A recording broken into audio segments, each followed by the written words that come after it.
It's amazing.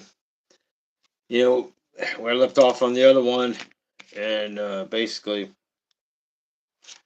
uh, the pain and the broken, and um, you know, sometimes people look at things as a waste of time. Somebody looks at things as a back and forth, never-ending battle. But lately I just been kind of just trying to keep under the radar, I guess. But it just seems like I somehow allow myself to go into places, and I just even today I just been asking the Lord to just quiet my mouth, just quiet my mouth, because it's and I get it. We all know pain. I mean, there's always some kind of pain that takes us into that realm of uncomfort. But and I'm not making excuse, people. And honestly, uh, this is by far going to be the last, and unless Jesus drags it out of me to speak more about it. But I, I'm not a bad person, and I don't try to hurt anybody's feelings, and I don't try, you know, and I'm trying to sleep. I've been coming down here pitch dark and just trying to do the best I can do to fall asleep. I can't help it. I can't fall asleep. So there we go. Now I'm tired. Then the pain. I got all these mixed feelings inside, and I feel dizzy all the time. There's so much going on with my body. I just can't control it. I'm wore out. I mean, literally, I am at a breaking point in itself. And and then when you sit there and hear family members post all kinds of ridiculous stuff, and the thing of it is when they lie about everything and anything, and it's the unrighteousness of it. I don't care. You can lie till you're blue in the face. And honestly, if you were one of those people that lie about everything under the sun, and you pick up stones to cast stones when it benefits you, then the only thing I can say is that's what you got to expect at the end of times. You'll be throwing stones at yourself, people. Just picture yourself standing in front of a mirror when there's nobody there left to throw stones at. The people behind you are just as bad off as you. That crowd wasn't so great. We live in a world that it's all in sight, seeing, hearing, tasting, whatever, and we freedom of speech. It's funny how we got freedom of speech when it comes to getting what we want. I've been toying with the matter of fact of something that it's been bothering me really bad, and I've been praying and praying and praying on what to do about a family member that is getting married. Should I go or shouldn't I go? Um, I just feel like it would have to be God's grace for me to go, because it's going into a lion's den. I shouldn't even say lion's den. I should say a pack of rabid wolves. That and I'm being nice. I mean, seriously, I've taken nothing but blows and more blows and more blows. And trust me, this ain't about me. Wait till we dig into this video.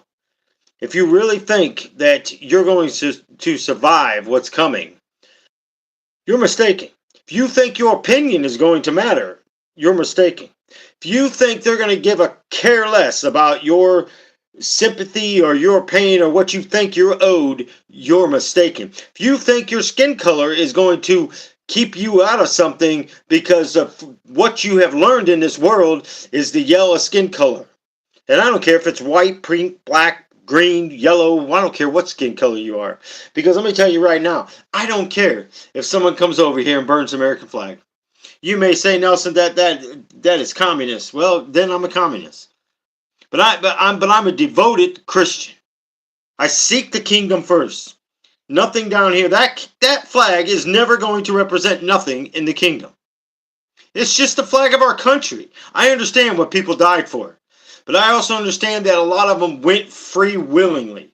My father that served in Vietnam told me himself, I did it to get out of the household of where I lived. And a couple times when I went and helped him do stuff like paint a garage or something when it's getting down close to the end, he told me, we'll finish up today, but you're going to hear your grandma going on and on and on about everything. Louis complaining about this, Louis complaining about this. Sure enough, the whole time we were there, and finally my dad had enough. I mean, we had a little bit left to do, and he says, you know what, I'm done. Pay me or don't, I don't care. And on the way home, he looked at me and he says, but don't worry, I'm going to pay you. I learned something that day. I learned no matter what somebody does to you, it's not your help's fault. You always pay them. That, all the time that my son went out with me, and well, I should say my daughters too, but not too often. But I always made sure they got paid, whether they did a good job or didn't really do anything. It was just the fact that you did something, you always deserve to be paid. You go off of someone's good faith and their word. Back in the day, we shook hands. We looked them in the eyes and agreed. It's all gone, people. We the people, to go out the window. We have allowed Satan playground to grow and grow and grow, and God take the back seat. God is so far back. We left him at the first stop. He never even got on the bus, and we thought he got on the bus. Jesus is further back. Jesus is still in that pathway when you had an opportunity to receive him, or if you did receive him but rejected him along the way, or the fact that you are just thinking, I am good. I have had in the last 6 days, I kid you not, 6 days, 3 people tell me that they are good and they're going to heaven. But look at their lifestyles. I said, there is no way you're going to heaven. There's more to God than just saying, I believe. There is more to God than just saying, I'm a good person. God doesn't create bad people. We create ourselves. You let people grow up in your household to become bad people.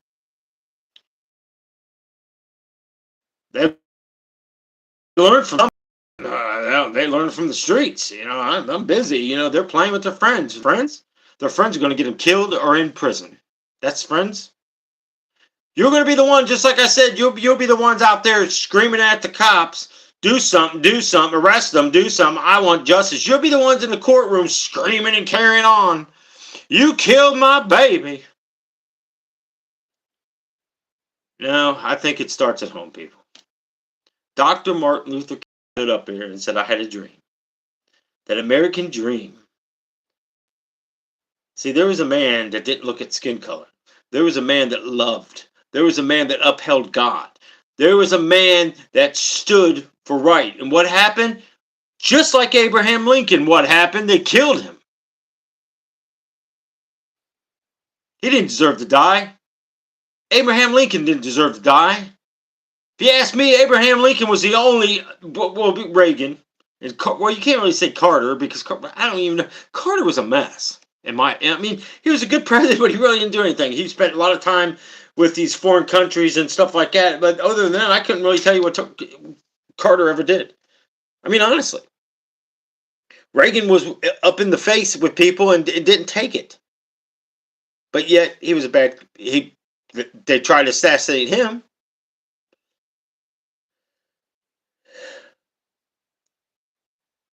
Being left here is not going to be this picnic. You're not going to have freedom. The only thing you're going to have is a bunch of people not preaching the word of God. That's what you're going to have. That's something. I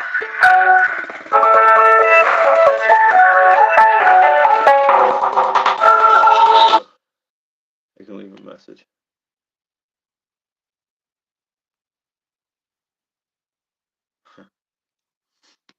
But the amazing part of it is, it's like even this channel,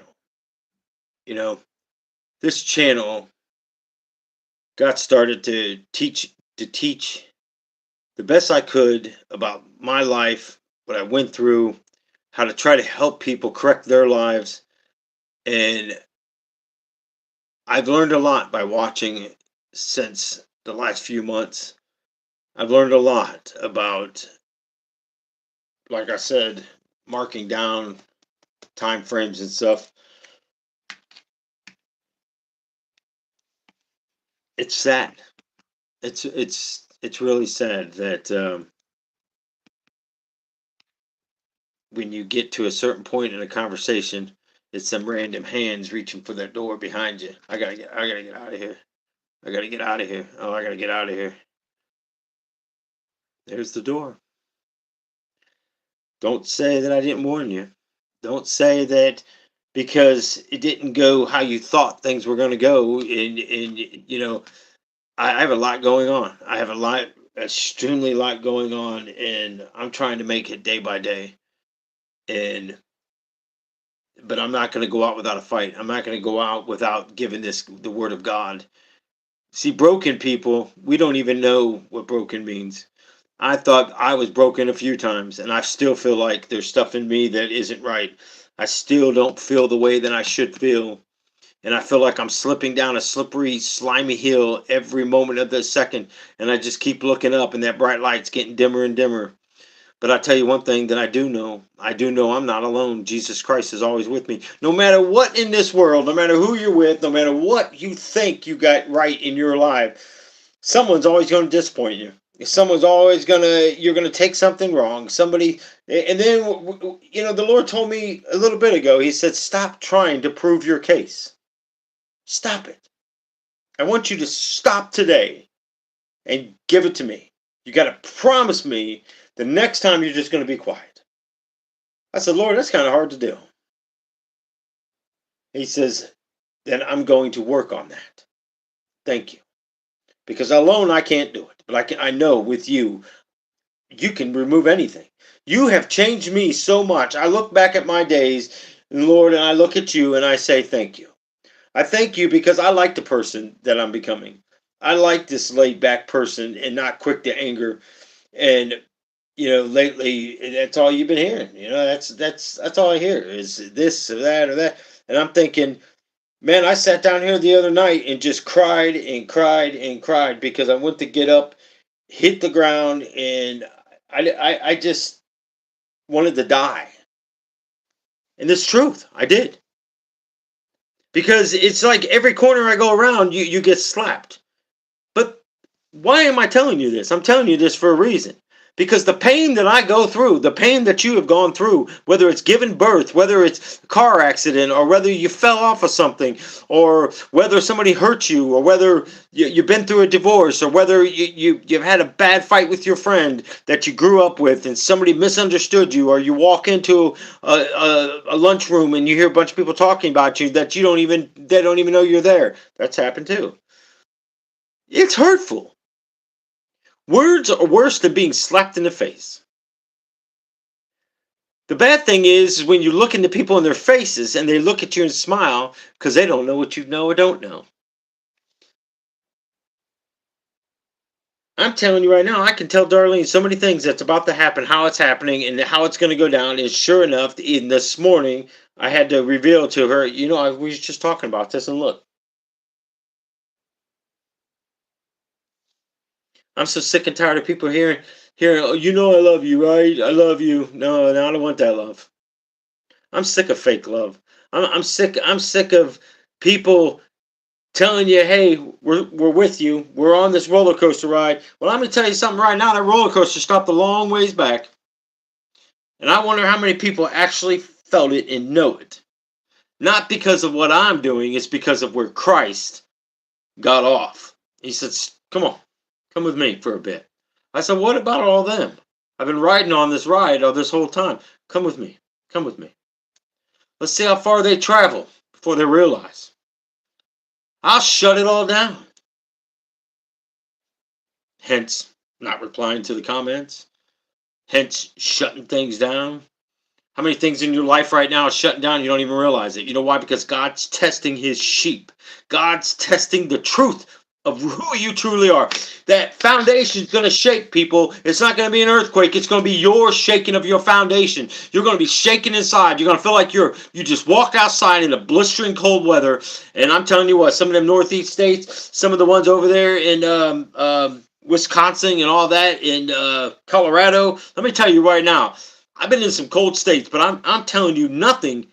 It is horrifying cold up there. Colorado and them areas. I think we were in Wisconsin or Wyoming. We got sent over there, and that vortex thing come through. It was so freaking cold. It was blowing our airlines. It was miserable. And the fact of it is, we were in Florida at that time. We didn't even get a warning. Darlene barely even, I think she had like a pair of tennis shoes, maybe some flip flops. I mean, it's common for her. Who the heck would think we were going to get stuck up in there? I was thinking we're at least going to go home before I got to start grabbing winter gear. No warning. They just sent you up there. 2 weeks. Then they trying to get you to stay on. See, the devil wants you to stay on. Satan wants you to listen. Satan wants you to go down that roller coaster road. But here we look at ourselves and go, I'm better than a thief on the cross. I have this.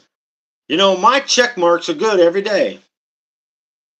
I'm a devout Christian. Really? What'd you read today? I haven't quite did that one yet. I'm going to work on that there tonight. I promise you I'm going to get right on that one tonight. What do you did you pray? No, not yet. Not yet. Are you going to do that? Yeah. Right before I read. Sure you are. You're going to work all day, go home, deal with kids, deal with a husband, deal with whatever, or spouse, whatever you want to say. It just doesn't work this way. I don't know when we started accepting watered down churches. You know, you truly start seeing the peak of things when the communication vicious line calls it, and they call themselves pastors. I will never walk back in another church that doesn't uphold what they say, because you're no different than a Pharisee at that point. Do as they say, but not as they do. And you know, when you're on a prayer line, and all of a sudden you tune in, and go, let me send them a message and just let them know what's going on with me. And I'm listening to the prayer report. I wasn't even on it because I haven't been there in a couple weeks. So basically, how would you take it? I take it, I'm there for a tithing. I take it, I'm there for a single purpose. That's awesome. Hold that thought up. Hold the thought.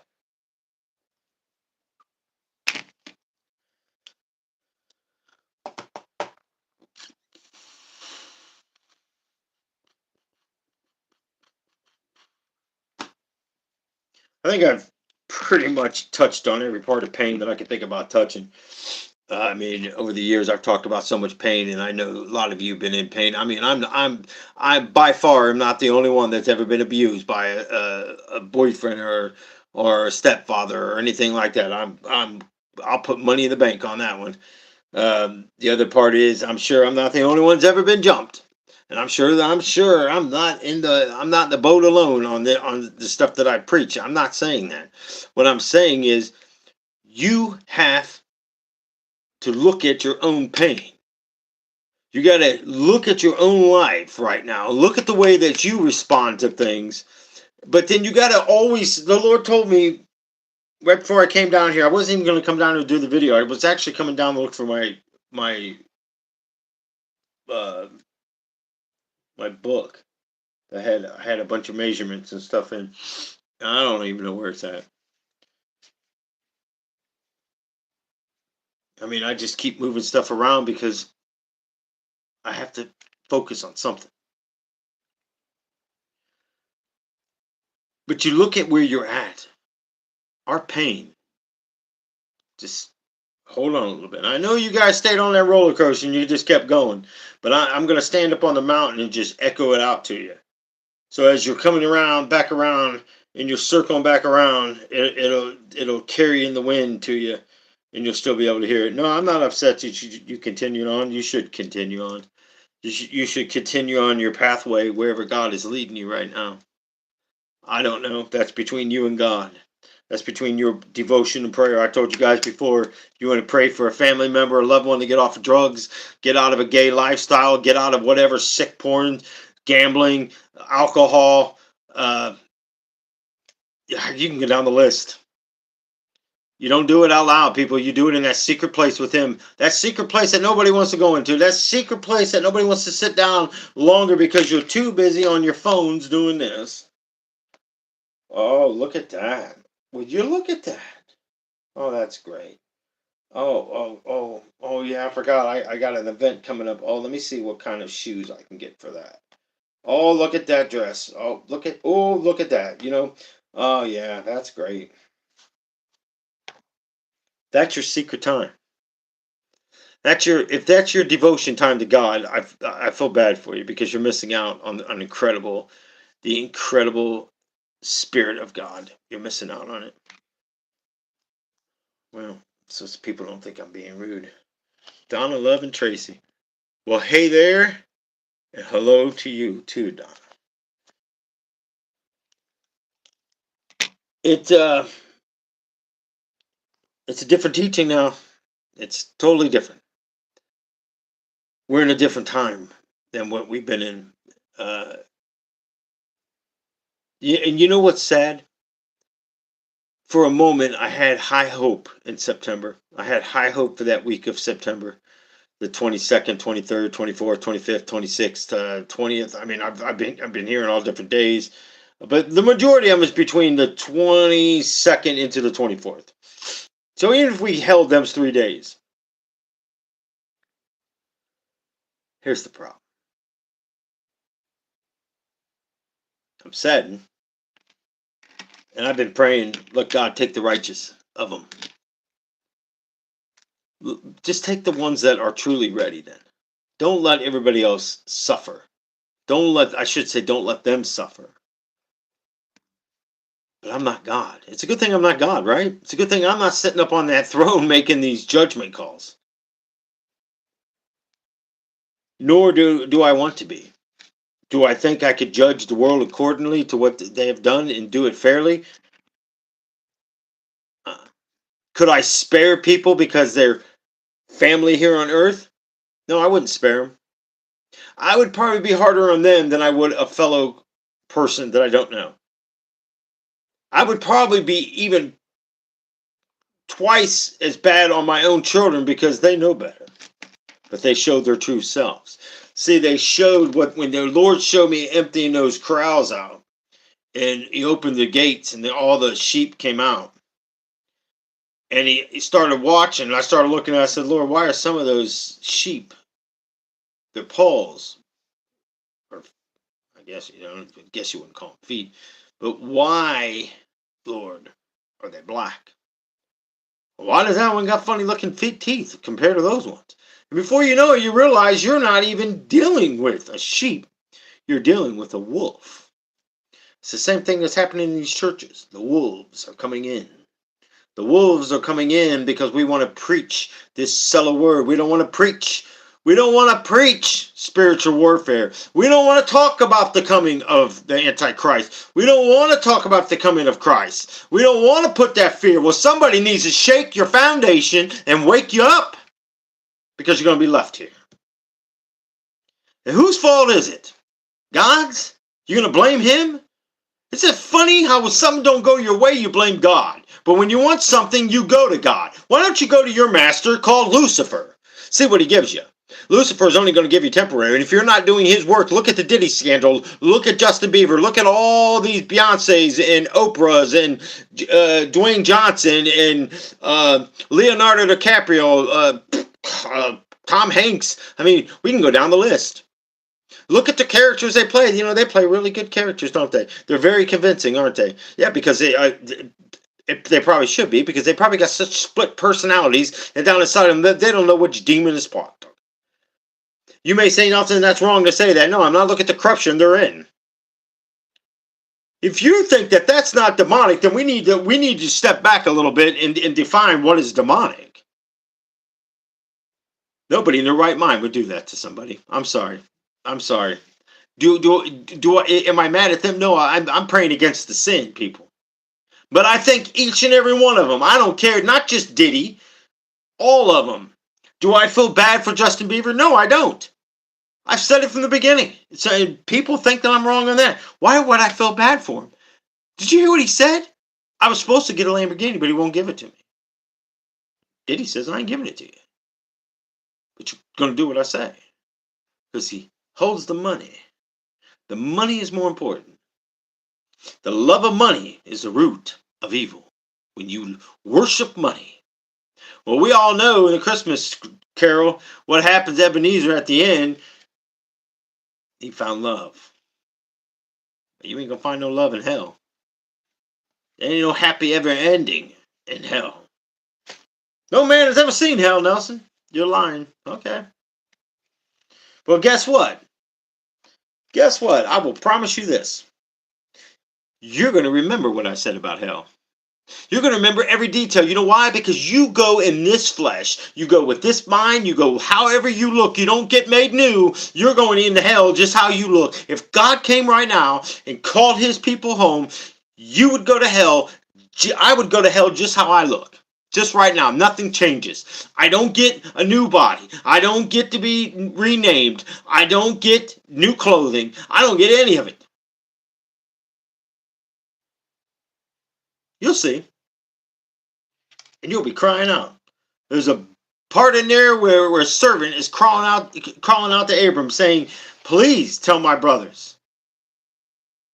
And the servant that he wouldn't even give breadcrumbs. Look it up.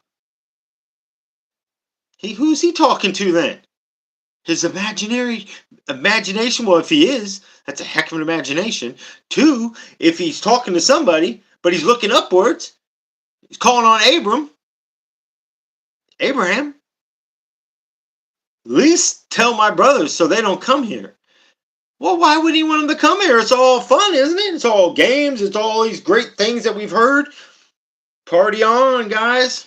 You ain't partying nothing. You're getting ready to get thrown through a wood chipper. Tell me how that's going to feel. Then you're going to come out of it and be all your pieces back together, and you're going to be like, oh my gosh, the pain doesn't stop. If I walked up there, and I can't stress this enough, if I walked up to you with a sledgehammer and started pounding you all over your body, you would be screaming. You'd probably get up and try to fight me back just to get me to stop. But eventually, you look back and it's like the pack of the wolves, like the velociraptor. The one comes up and stares you in the face, but you forgot to look behind you because that's where they've been the whole time. They've been following you. They've been watching you. You've been watching your kids go around playing and stuff, and they're laughing at their shadows. Why? Because they're shadows interacting with them. But you don't seem to get it. Look at these girls coming up missing. Look at these truck drivers not paying attention to signs and just turning. Some of them probably shouldn't even be here. We didn't have no problems with that. You didn't have no problems when you're cashing all that free stimulus checks, did you? Well, that's what you were paying for, this nonsense, because they got to trace that money somewhere. And your signature quickly going... You don't care about the people struggling to pay their taxes. You don't care about the people going to work every day because it doesn't affect you. I told you about this poisonous meats. I told you about the produce. I told you about all the stuff. Get ready to start walking in the store, people. You don't even know what the heck you've been eating all these years. There was a rabbi that said, and I believe him. I truly believe him. All these people that disappeared, they've been grinding up their body, mixing it with beef and selling. Why would a rabbi just come out and say that? It makes no freaking sense to even say anything like that. I guess it's a little bit off the beaten path of what I was thinking. I was thinking being there on an island, cut them open, throw them in there right before they die, and they're kicking whatever's left out of their drug-infested mind because they just abused them and kept pumping them full of drugs. Let me tell you what, hell's waiting for you. You ain't running from them.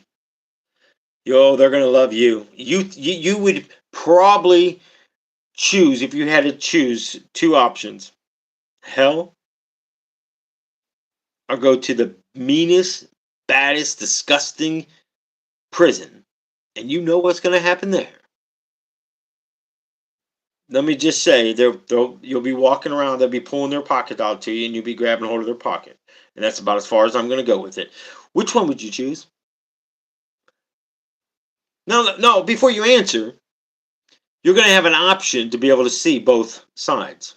Hell or that prison and what they really do to people that rape people in there.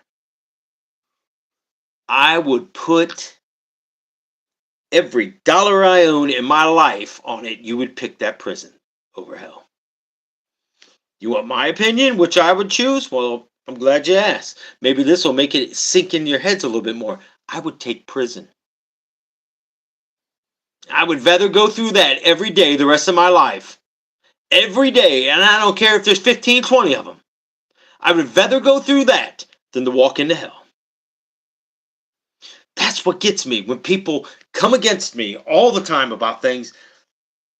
No one on this earth is worth me walking back into hell. No one. Broken? Yeah, you haven't seen Broken yet. You haven't seen Broken. Because let me tell you, you have to understand fear before you understand broken. We've all been feared of something. Y'all might have been in haunted houses at one time. I know I was. I mean, I worked in them. I helped build scenes. And I did the scenes, put on makeup, tell them monster stuff, and went out there and then scare people. I never really tried to get the women and children. I was always after the guys. I wanted to see them big old bodybuilders and everything to come in there, drop to their knees, and crawl. And it happened a lot. Because fear is whatever you carry with you. Fear is the worst thing in the world that you can carry. Or it could be a good thing that you carry. I'm fearful that God would make that final. Let me rephrase that. I am fearful that I would have to make God make a choice to receive me or reject me.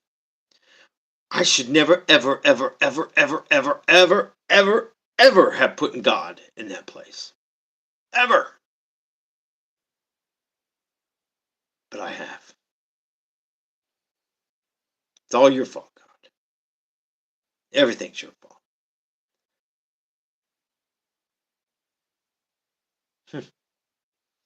We fear the wrong fear, people. We fear the wrong fear. But let me tell you right now, there is something, no matter what we've been through, no matter how hard life got, no matter how rough life may have got, that you cannot look and see that cross paid a price beyond what we could ever repay.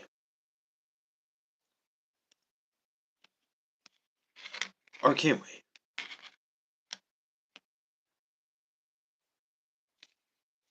It sure ain't doing it the way we've been doing it, that's for sure. So many people are afraid to stand up for what they truly believe in their heart. That discernment, the Spirit of God and the Spirit of Jesus that supposedly lives in you. Is it rough to hear it? Hopefully. How many of you are going to watch this, or how many's watching this right now and sitting there thinking, wow, I dreaded doing this. I dreaded doing it because I'm guilty. I'm guilty of the complaining. I'm guilty of trying to focus on something and anything to take my thoughts off of something else. But really, the only peace that I really have is when I go to Him and deliver it to Him. Nothing's worse. Nothing. And it's like, I got to be cautious because the devil's working overtime. I don't mean to make anybody's life upside down. I sure don't mean to bring pain into anybody's life. I sure don't want to make someone sad when they were just happy. First of all, I can't do that anyways. I can't say anything that offends you because something inside of you agrees to what I'm saying. That's why you're offended by it. Now, I just told I wrote on a church thing. I said, I'm offended by what you said about the music thing. I was offended by it. I don't agree with it, but I am offended because you don't know what someone is thinking. You don't know when someone puts their hands down and they're praying. You don't know if they're praying. You don't know what they're doing. I shouldn't have to raise my hand every time. I raise my hand to what I want to raise my hands to. I raise my hand to what brings joy to me, that speaks to God to me. I don't need to walk to the front of the altar. I don't need somebody to walk from the front of the altar to where I'm at. I never asked for it. God's healing me. Maybe not here, but I have that much faith. It's beyond the mustard seed because I tell you what, I climbed that mustard tree. I climbed that beanstalk that goes in there, and I passed Jack up. I said, come on, Jack, hold on. Scoot over a little bit. No, a little bit more. I just got to get past. No, Jack, look at me and look at you. You've been climbing this thing so long. What have you been eating? This root? Come on, get out of my way. I need to get up there. And by the way, say hello to your brother, Jolly Green Giant. We'll talk to him later, too. Joking. But you can get the point. We have to be on that fire. We have to be given all. We got to receive it all. You got to make time. Why do you got to make time? Well, I'm going to try to make time to do that tonight. Are you serious? Just stop. Just stop. Let's be real here. Let's be real people. If you got to make time for God, you're in a bad place. If you can even those words come out of your mouth, you are slipping away. That trumpet is going to see it. It's going to sound sure as day comes. But let me tell you something that we forgot about. When that man carried that cross, when that man drugged that cross, when that man was being still spit on, pushed down, with a thorn placed on top of his head, beaten beyond recognition. And what did the guy, I think his name was Joseph too, the guy that helped him carry the cross. I might be wrong, but for some reason Joseph comes to my mind. But let me tell you something. Well, what did he do? I don't want to do this. It was the example of helping someone carry their own cross. Jesus didn't need him to carry the cross. Nor, I bet you, it's probably the hardest thing that man ever had to do in his life, the whole time he was alive. Think about it. You just helped. You're looking up there at the Son of God bleeding, swelled up, body fluids coming out of him, trying to heal up these wounds. Man half dead. And we think we got it bad. I'm preaching to myself here right now, people, not you. To my own self. I'm preaching to my own self because I need to right now.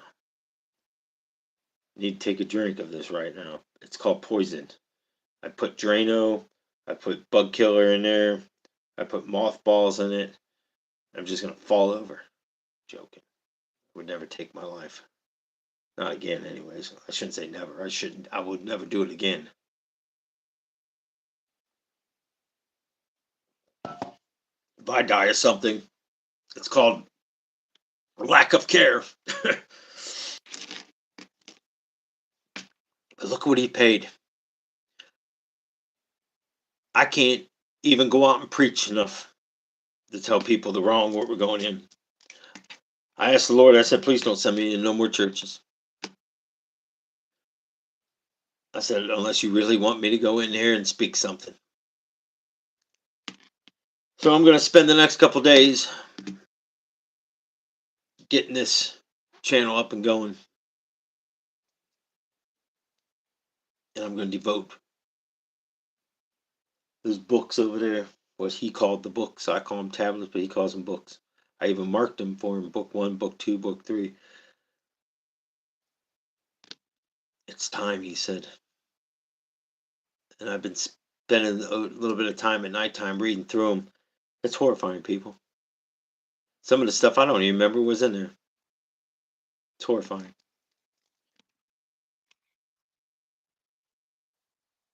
Let me scroll down through some of these comments.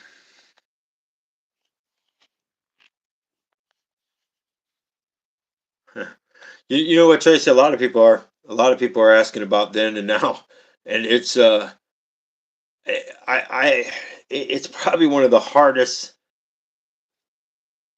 Well, we'll get to that one coming up.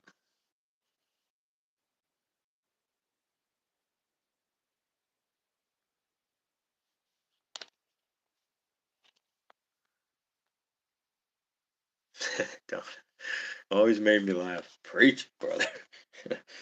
There's times when that fire just takes over. Look out. I mean, I smile because I love Jesus.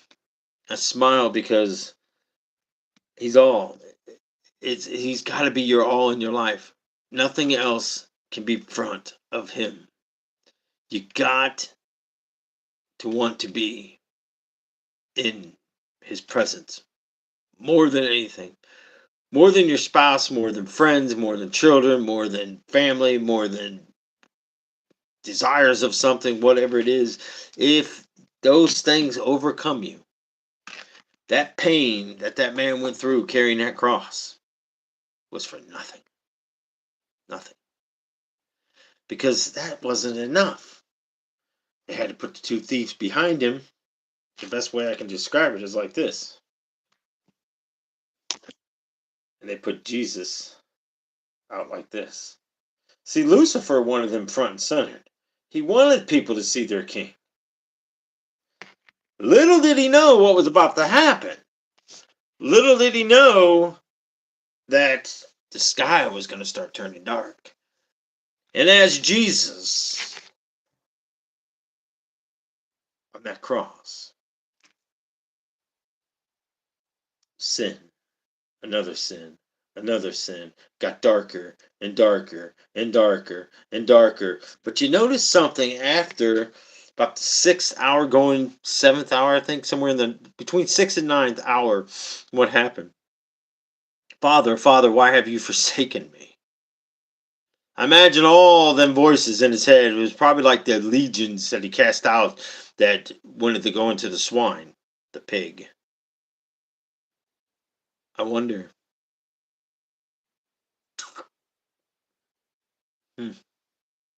See, we can't even handle one demon. He took every sin into that grave. Every sin. Every sin entered him. Because right after that, Father, it is finished. He took his last breath. Now, there might people be saying, well, Nelson, you're stretching that. No, I'm not. How else do you look at it? He prayed deeply, deeply, sweated blood in the garden. I'm telling you right now. I've never seen anybody or hear of anybody that's on death row getting ready to go in there and be executed, whether it was by injection, electric chair, whatever the situation is, them so fearful that they sweated blood. Think about it. Have you? Now, I know a couple people commented on what was happening to me. They said, well, what the heck? I don't know. I don't know. I go tomorrow. I do know this. I go tomorrow to be finally seen by a chiropractor. I'm like, what do you want me to do with this? They said, well, they're going to examine you and they're going to have to get new MRIs and stuff done, which it means we're going to have to go against Walmart again to get this done. We're still, I said, you guys are still trying to figure out why they haven't treated me all this time. And then they forget. I'm like, this is the worst lawyers in the world. Or are they? Did God intercede somewhere in there and making things happen for whatever reason? God shall work all good things out for us. I just got to have faith. No matter how miserable or how upset and how painful this journey gets, I can't stop looking at the cross this month alone, ending in last month to this beginning of this thing. We're only 3 days into this month. I can't stop thinking about the cross. Can't stop thinking about how powerful that cross is. I can't stop thinking about what Jesus accomplished in hell.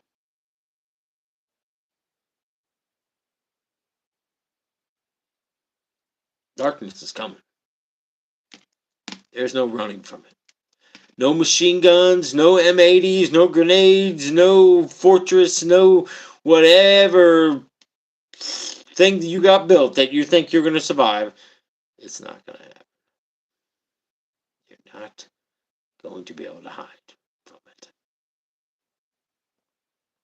Just saying. Good luck with it. Send me an email when you finally figure it out. Right.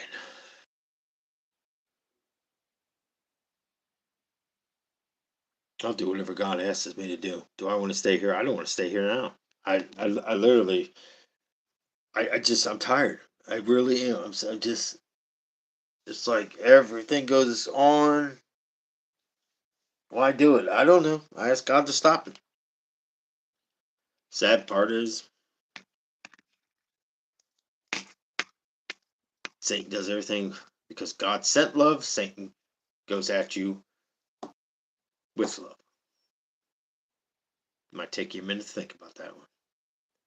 You heard me right. He goes at you with love.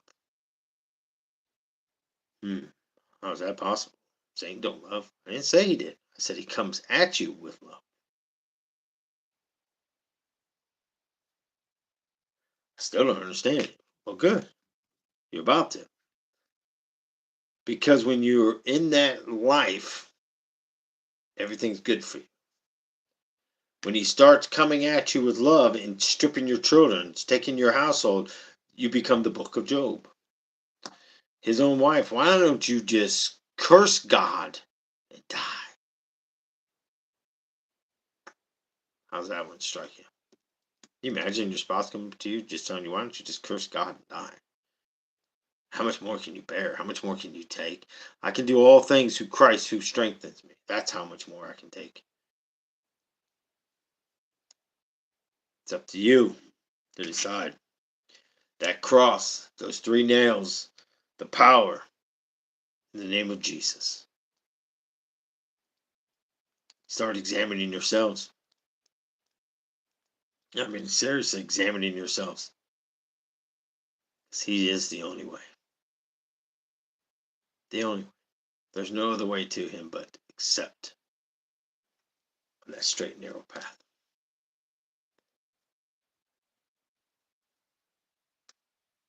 I have one more thing to throw at you.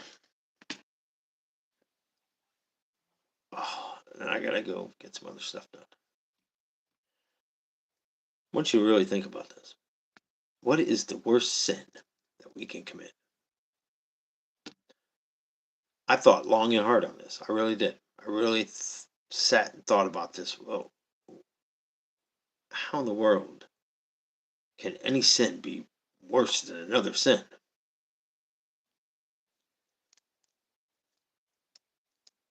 And the more I sat and thought about it, next day I went to prayer, and Lord, I don't know. I sat most of the night thinking about that. Because the Bible clearly states, if you broke one, you broke all the commandments. But which one would I category as the worst? Murder, maybe? Because it depends on what kind of murder. Physical murder or breaking someone's spirit down because of your tongue. I would have to go with that. If you went with that option too, you're wrong. I'm like, and when he told me, I sat back and was like, wow, I would have never guessed that. Never guessed it. Because it just seems so tiny compared to all the sin in the world. It seems like that big. How many of you figured it out? It's lying. The worst. The worst. Because everything we just talked about, you can beat somebody down with the word. You can destroy somebody posting social media. You can speak illy about people, which is dragging them into the wrong direction. breaking their spirit down, breaking them down, falsely accusing somebody. It's the same thing. It's a lie, people. If you don't know, you weren't there. But if you do know the person and you're taking up on the side of A over here because there's more of them, and you're looking at B, which is me, standing here and nobody's over here on my side, naturally you're going to take A. Don't tell me you wouldn't. You know you would. Not few people are going to climb over that fence to be with a B. You know why? Because you don't know what's going to happen on the other side of that fence. If you think I'm wrong on this, think about Peter. What happened? At the sound of the morning of the rooster crowing, the crow, I think he said, you would deny me 3 times. 3 times! You don't ever know what you're going to do until you're put in that situation. I'm telling you right now. There's plenty of things I can say that I would actually never do because I know I won't. I wish I could be better. I wish I could be out working. I wish I could be everything that Darlene wants in a person. I think I'm hoping that if there was a checklist, I'd look over at it. If I just stumble across it and go, well, at least I checked off most of them. I can't help it the way I am right now. I feel bad every day. Every day. I'm feeling worse and worse and worse. That's why I've been trying to just skate around and not really be in the way of anything. When you get to a point where you don't even remember what you're doing, she don't need that. I know she loves me, but I tell you what, she didn't sign on for all this. It's got to get to a point where it just overwhelms her. The hopeless. I think I'm putting it in the best way. It's the hopeless feeling that you can't do anything. And let's face it, I've always said it too. I'm not the easiest person to live with. I'm set in my ways in a lot of things, and I keep telling people, don't take it up with me, take it up with Christ. And that's not a way out. I never walk away from a way out, but it's true. I ask him every day, mold me and sculpt me into the man that you have created me to be. Then I have to accept how I am. But I'll be darned if I'm going to rips and ridicule somebody or blame stress onto somebody. Because let me tell you what, stress goes both ways. It goes both ways. Care what your doctors say. What are you supposed to do? Lock yourself in the room? Not talk to anybody? Not look outside? You can get stressed just looking outside. How many people get stressed when they see a rain cloud? I know I do.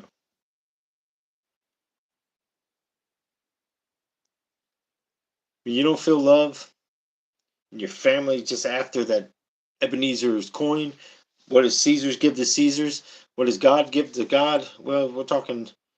What in this case is, when you look at the leeches and they're big and fat and falling off your arms because there's no more blood and you're feeling a little queasy and all of a sudden you fall down and you're going, I don't have any more blood because they tapped me dry. Is it worth it? Was that cross worth what Jesus went to the cross for? Did he pay all this for this kind of world that we live in? I don't think so. I really don't. It's just things I say offensive? Probably. Who are they offending? If it's that offensive, why? You may say, well, Nelson, you just told that pastor that you were offended by it. Yeah, I am offended by that because that's not true. How can you sit up there and say that you know this for sure? You don't know what someone's thinking. You don't know why somebody's not raising it. Why do we have to raise our hands every song? I mean, do you raise your hand because he's going through there, the type of music and all that kind of stuff like that? I disagree with that. I disagree with some Christian music because it doesn't necessarily stand for Jesus. It's a gain process. So that being said, God bless you guys. Till the next one. Love you.